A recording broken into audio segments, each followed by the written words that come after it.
Hi viewers, welcome to Disha TV. Ugadi కానుకగా release అయిన Telugu cinema Ustad Bhagat Singh. Power star Pawan Kalyan, director Harish Shankar కాంబినేషన్లో వచ్చిన రెండో మూవీ ఇది.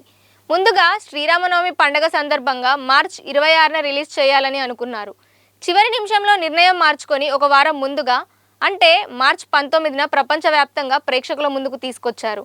లేటెస్ట్గా ఈ మూవీ ఫస్ట్ డే కలెక్షన్స్ వివరాలు బయటికి వచ్చాయి. ఆంధ్రప్రదేశ్లో 4 గంటల బెనిఫిట్ షో, తెలంగాణలో ఉదయం 7 గంటలకు ఉస్తాద్ భగత్ సింగ్ సినిమా థియేటర్లోకి వచ్చింది. అయితే మొదటి రోజు ఆడియన్స్ నుంచి డివైడ్ టాక్ వచ్చింది. పవర్ స్టార్ ఫ్యాన్స్ బాగుందని అంటే నార్మల్ ఆడియన్స్ మాత్రం ఆశించిన స్థాయిలో లేదని అన్నారు. రివ్యూలు కూడా యావరేజ్గా వచ్చాయి.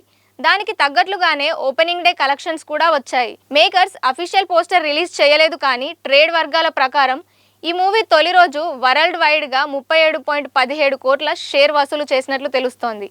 Ustaad Bhagat Singh cinema first day సుమారు 50 కోట్ల గ్రాస్ కలెక్ట్ చేయగా 37.17 కోట్ల షేర్ వచ్చినట్లు ట్రేడ్ వర్గాలు చెబుతున్నాయి. ఈ లెక్కల ప్రకారం ఏరియా వైజ్ చూసుకుంటే నైజాంలో 7.4 కోట్లు, సీడెడ్ 3.9 కోట్లు, ఉత్తరాంధ్ర 4.1 కోట్లు, గుంటూరు 2.85 కోట్లు, కృష్ణా 2.4 కోట్లు, ఈస్ట్ 3.6 కోట్లు, వెస్ట్ 2.5 కోట్లు, నెల్లూరులో 95 లక్షలు వసూలు చేసినట్లు తెలుస్తోంది. ఇలా తెలుగు రాష్ట్రాల్లో 27.7 కోట్ల గ్రాస్ వస్తే ఓవర్సీస్లో 2.4 కోట్లు, రెస్ట్ ఆఫ్ ఇండియాలో 1.6 కోట్లు రాబట్టింది. నార్త్ అమెరికాలో $500K+ కలెక్షన్ వచ్చినట్లు యుఎస్ డిస్ట్రిబ్యూటర్స్ అధికారికంగా ప్రకటించారు. పవన్ కళ్యాణ్ ఇటీవలి సినిమాల్లో మొదటి రోజు వసూళ్లతో కంపేర్ చేసి చూస్తే ఉస్తాద్ భగత్ సింగ్ నెంబర్ తక్కువనే చెప్పాలి. 8 ఏళ్ల క్రితం అజ్ఞాతవాసి మూవీ తెలుగు రాష్ట్రాల్లో 26.4 కోట్ల షేర్తో ప్రపంచవ్యాప్తంగా ఫస్ట్ డే సుమారు 60 కోట్ల గ్రాస్ వసూళ్లను రాబట్టింది. ఇప్పుడు ఉస్తాద్ భగత్ సింగ్ మాత్రం 50 కోట్ల గ్రాస్ కలెక్ట్ చేయగా 37.17 కోట్ల షేర్ రాబట్టింది. నైజాంలో ఓజీ సినిమా ఫస్ట్ డే 24.45 కోట్లు రాబట్టగా హరిహరి వీరమల్లు 12.40 కోట్లు వసూలు చేసింది. అయితే ఉస్తాద్ భగత్ సింగ్ కలెక్షన్ తగ్గడానికి నైజాంలో టికెట్ రేట్లు హైక్ లేకపోవడం కూడా ఒక కారణమని తెలుస్తోంది. ఏపీలో భారీగా టికెట్ ధరలు పెంచినప్పటికీ తెలంగాణలో మాత్రం రెగ్యులర్ రేట్లతోనే సినిమాను రిలీజ్ చేశారు. దురంధర్ 2 సినిమా తెలంగాణ వెర్షన్ ఇంకా రిలీజ్ అవ్వలేదు. కాబట్టి వీకెండ్లో ఉస్తాద్ భగత్ సింగ్కి కలిసొచ్చే అవకాశం ఉంది. అందులోనూ ఈద్, శ్రీరామనవమి హాలిడేస్ కూడా రాబోతున్నాయి.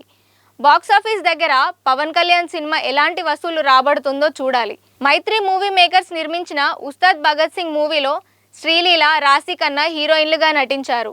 దేవిశ్రీ ప్రసాద్ సంగీతం సమకూర్చగా తమన్ బ్యాక్గ్రౌండ్ మ్యూజిక్ కంపోజ్ చేశారు. నిజమే, గత సినిమాలతో పోలిస్తే ఉస్తాద్ భగత్ సింగ్ కలెక్షన్లు తక్కువే. కానీ ఉస్తాద్ రీజనల్ ఫిలిం కాబట్టి తెలుగు రాష్ట్రాల్లో గట్టిగా కలెక్ట్ చేస్తే సరిపోతుంది. మరోవైపు పండగల హాలిడేస్ కూడా ఉండడంతో ఉస్తాద్ కలెక్షన్స్ గురించి పెద్దగా ఆలోచించాల్సిన పని లేదు. అందులోనూ ఫ్యామిలీ ఆడియన్స్కి నచ్చే ఎలిమెంట్స్ ఉండడంతో ఆడియన్స్ ఈజీగా థియేటర్లోకి వస్తారు.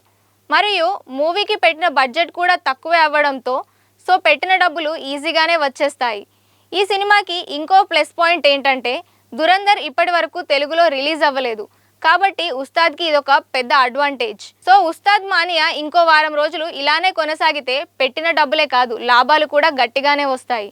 మరోవైపు ఎలాగో డిజిటల్ రైట్స్, శాటిలైట్ రైట్స్ కూడా పెద్ద మొత్తంలోనే వస్తాయి. కాబట్టి ఉస్తాద్ భగత్ సింగ్ లాభాల పంటనే చెప్పొచ్చు. For more interesting videos, like, share and subscribe Disha TV.